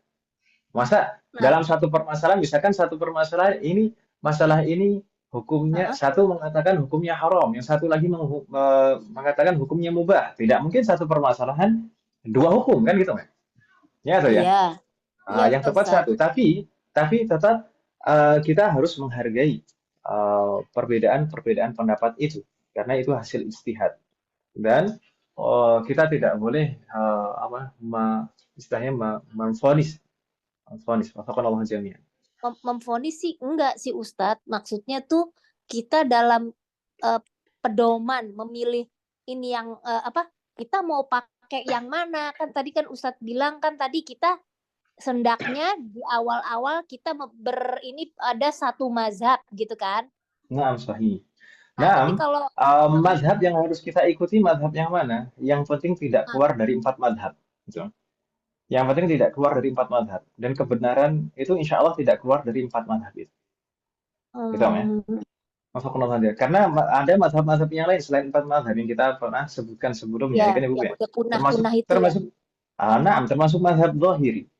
Nah, misalkan ada orang oh saya pengen mengikuti mazhab Zahiri saja, saya ingin mempelajari kitab-kitabnya dan betul-betul mempraktekkan mazhab Zahiri. Enggak, gitu. Tidak boleh seperti itu. Hanya Eh, yang 4 untuk itu. untuk sekarang saat ini yang boleh diikuti itu hanya 4 mazhab saja. Terserah mau milih yang mana dari 4 itu. Tapi para ulama juga menjelaskan bahwasanya dalam Mm-mm. masalah bermadhab itu hendaknya disesuaikan dengan mayoritas penduduk di daerahnya supaya Misal. tidak terjadi perselisihan, perpecahan dan permusuhan. Gitu ya. Hmm. Ah, jadi misalkan kalau di Saudi misalkan mayoritas dan pemerintahnya bermadzhab Hambali. Berarti kalau di sana ya pakai mazhab Hambali. Gitu kan, Mas? Mm-mm. Sedangkan kalau misalkan di Pakistan, orang Pakistan Hanafi. mayoritas mazhab Hanafi. Orang Pakistan harusnya belajar apa? Ya jangan belajar mazhab Hambali, belajarnya mazhab Hanafi, gitu kan. Demikian Mm. juga di Yaman, di Yordan, di Mesir, di Indonesia, kan? Di Indonesia atau Iya. di Asia Tenggara, itu mayoritas mazhabnya Syafi'i. Maka hendaknya mazhab yang dipelajari juga mazhab Syafi'i. Ini para ulama semuanya berkata dan menasihati seperti itu. Dari ulama zaman dahulu sampai zaman sekarang. Tapi terkait dengan mazhab Umat sekalian, insya Allah kita akan bahas dan pelajari di pertemuan berikutnya. Nanti kita akan bahas masalah bermadhab. Oh Uh, iya iya. apa pendapat para ulama terkait dengan masalah bermadhab? Bermadhab itu apakah boleh atau tidak, atau harus atau tidak? Nah, gitu ya, Bu ya. Semoga Allah memberikan taufik kepada kita semua. Iya, Dan amin. orang awam itu kalau bermadhab bagaimana? Oke oke oke Sallallahu alaihi Ustaz. Kirain saya wasallam. ngikutin jumhurnya Ustadz. Misalnya dari 4 mazhab itu misalnya ya kalau kebetulan 3 yang berpendapat A ya kita ngikutin yang 3 gitu. Tapi bingung tuh Kalau kalau kalau lawan 2 ya. seperti itu nanti terlalu sulit untuk mempelajari. Kalau seperti itu terlalu sulit untuk mempelajarinya. Karena kalau seperti itu kita harus tahu dan paham 4 mazhab, empat-empatnya. Gitu kan, Oh Mas? gitu. Dan harus paham juga ketentuan-ketentuan masing-masing pendapat. Karena pendapat setiap mazhab itu pasti ada ketentuan-ketentuannya, syarat-syaratnya, sifat-sifatnya, ketentuan-ketentuannya itu pasti ada. Maka kita harus Iya. paham. Dan saat mengikuti itu harus sesuai dengan ketentuan-ketentuan pendapat tersebut. Jadi terlalu sulit kalau seperti itu. Lebih mudah kalau orang awam ya fokus belajarnya satu mazhab dulu kan gitu. Iya sih. Selalu pernah baca buku juga yang kayak ada masalah kontemporer gitu dibahas dari mazhab ini jadi jumhur ini gitu. Jadi Mm-mm. gitu. Ya sudah nggak apa-apa Jadi Ustaz. begini Om Hasan, terkadang kita juga harus membedakan antara masalah ijma dan masalah jumhuriyah. Ini juga ini tambahan faedah maksudnya jazakallahu khairan. Jadi yang bisa dijadikan dalil itu adalah masalah ijma. Ijma itu harus diikuti dan tidak boleh diselisih. Gitu kan, Mas? Mm-mm. Tapi kalau pendapat jumhur, pendapat mayoritas itu bukan dalil. Gitu ya. Oh Pendapat mayoritas itu bukan ijma. Mayoritas itu mayoritas, bukan ijma. Ijma itu seluruhnya. Gitu kan, Ibu kan? iya. Wafakanallah jami'an. Hmm, Ini seperti itu. iya Makanya Ustaz. para ulama tidak ada para ulama yang misalkan membukukan masalah-masalah jumhuriyah, tidak ada. Kalau masalah ijma, iya. Masalah ijma banyak sekali ulama yang menuliskan masailul ijma, permasalahan-permasalahan ijma dikumpulkan dalam satu kitab. Tapi kalau masalah jumhur ini karena ya apa faedahnya kalau dikumpulkan nggak bisa dijadikan dalil juga kan itu. Oh iya. Iya Ustaz. Semoga Allah memberikan taufik kepada kita semua. Amin. Dan perlu juga dipahami kebanyakan buku-buku dan kitab-kitab yang membahas dan menyebutkan perbedaan-perbedaan pendapat di antara para ulama itu tidak menyebutkannya secara detil dan rinci. Detil dan rincinya harus merujuk kitab mazhab masing-masing. Gitu ya. Karena Iya. masing-masing seperti saya sebutkan tadi, masing-masing pendapat itu pasti ada ketentuan-ketentuannya, detailnya seperti apa. Jangan hanya diambil pendapat ini demikian, tidak kita ambil ketentuannya harus bagaimana. Itu suatu kesalahan juga. Begitu Ibu ya? Iya, iya Ustadz. Iya, Semoga harus kepada kita paripurna. semua. Nah, Iya. baik, Umat sekalian, mungkin kita cukupkan dulu. Afwan Umat sekalian, ini sudah cukup malam, hampir jam 10. Ini lewatnya offsetnya terlalu banyak. Tapi semoga apa yang kita bahas dan pelajari malam hari ini bermanfaat dan barokah. Amin. Semoga Allah selalu memberikan taufik kepada kita semuanya agar kita bisa mengamalkan setiap ilmu yang kita pelajari. Semoga Allah selalu memberikan taufik dan hidayah kepada kita semuanya, demikian juga kepada orang-orang yang kita sayangi. Semoga Allah selalu memberikan kemudahan, keberkahan, kesabaran, keistiqomahan, serta keikhlasan dalam proses belajar kita. Semoga Allah selalu melindungi kita semuanya dan juga orang-orang yang kita sayangi dimanapun berada. Jika di antara kita ada yang sakit, atau kerabat kita, atau keluarga kita ada yang sakit, semoga segera diberi kesembuhan oleh Allah Subhanahu wa Ta'ala. Semoga Allah menjadikan kita semuanya termasuk hamba-Nya yang soleh dan solehah dan bertakwa kepadanya. Semoga Allah menjadikan keluarga kita dan anak keturunan kita termasuk hamba-Nya yang soleh dan solehah. Dan semoga telah dari mereka generasi ulama. Semoga Allah mengumpulkan kita bersama dengan keluarga kita dan anak keturunan kita di surga Firdaus kelak. Semoga Allah selalu melindungi negara kita dan memperbaiki kondisi negara kita. Semoga Allah memberikan pemimpin yang terbaik untuk negara kita dan memperbaiki pemimpin-pemimpin kita. Semoga Allah mengampuni semua dosa-dosa kita, baik yang lalu maupun yang akan datang, baik yang kita lakukan secara sembunyi-sembunyi maupun terang-terangan, baik yang kita sadari maupun tidak kita sadari. Semoga Allah mengampuni semua dosa-dosa kita dan menerima semua amal ibadah kita. Semoga Allah mengampuni semua dosa orang tua kita dan guru-guru kita dan menerima semua amal ibadah mereka. Semoga Allah selalu memberikan keberkahan dalam setiap urusan kita, termasuk dalam ilmu, waktu, usia, dan keluarga kita. Semoga Allah selalu memberikan taufik kepada kita semuanya, agar kita bisa senantiasa ridho, bersabar, dan bersyukur atas semua ketetapan dan ketentuan Allah Subhanahu wa Ta'ala. Semoga Allah memberikan kepada kita semuanya husnul khatimah. Amin. اللهم انصر إخواننا المسلمين المستضعفين والمجاهدين في فلسطين. اللهم انصر إخواننا المستضعفين والمجاهدين في غزة. اللهم انصر إخواننا المسلمين المستضعفين والمجاهدين في رفح. اللهم انصرهم وأيدهم وقوهم واجمع كلمتهم ووحد صفوفهم. اللهم انصر مجاهديهم وتقبل شهداءهم وارحم موتاهم واشف جريحهم. اللهم أطعم جياعهم واسق عطاشهم وارحم أراملهم. اللهم كن لهم عونا ونصيرا. اللهم كن لهم عونا ونصيرا. اللهم كن لهم عونا ونصيرا. اللهم كن معهم ولا تكن عليهم يا رب العالمين. اللهم دمر ومزق وهدم وشتت اليهود الصهيونيين الغاصبين ومن نصرهم ومن عاونهم يا قوي يا متين. وصلى الله على نبينا محمد وعلى آله وصحبه أجمعين. سبحانك اللهم وبحمدك أشهد أن لا إله إلا أنت أستغفرك وأتوب إليك. والسلام عليكم ورحمة الله وبركاته. Waalaikumsalam warahmatullahi wabarakatuh. Jazakumullah khair Ustaz. وجزاكم الله Izin خيرا. Bev. Assalamualaikum.